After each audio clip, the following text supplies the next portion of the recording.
Ever wondered about the difference between active and passive voice in English? Well, the answer is not as complex as it might seem. Picture this.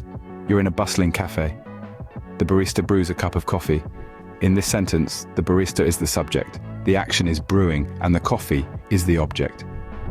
This is an example of active voice, where the subject performs the action.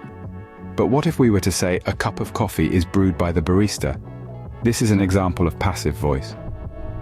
Here, the subject is the coffee, and it is acted upon by the barista. The action is still brewing, but the focus has shifted from the doer to the receiver of the action. Active voice is like a direct flight, taking you straight from the subject to the action. Meanwhile, passive voice is a bit of a scenic route, focusing more on the object and the action happening to it. Now, it's not that one is superior to the other. Instead, they each have their distinct uses.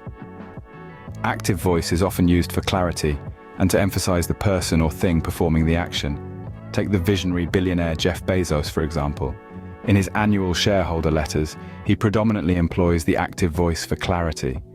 On the other hand, passive voice is used when the action is more important than who or what is performing it. It's also used when the doer is unknown, irrelevant, or obvious. For instance, in the sentence, the Nothing Ear Stick wireless earbuds are offered at $99. The focus is on the earbuds and their price, not on who is offering them.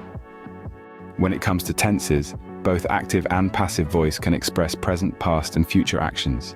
For instance, this room is tidied regularly is a simple present passive sentence, and dinner is being cooked right now is a present progressive passive sentence. The uses of these various passive forms are analogous to those of the corresponding tense aspect mood combinations in the active voice. However, some combinations involving the progressive aspect in passive voice can be quite rare and might sound a bit awkward.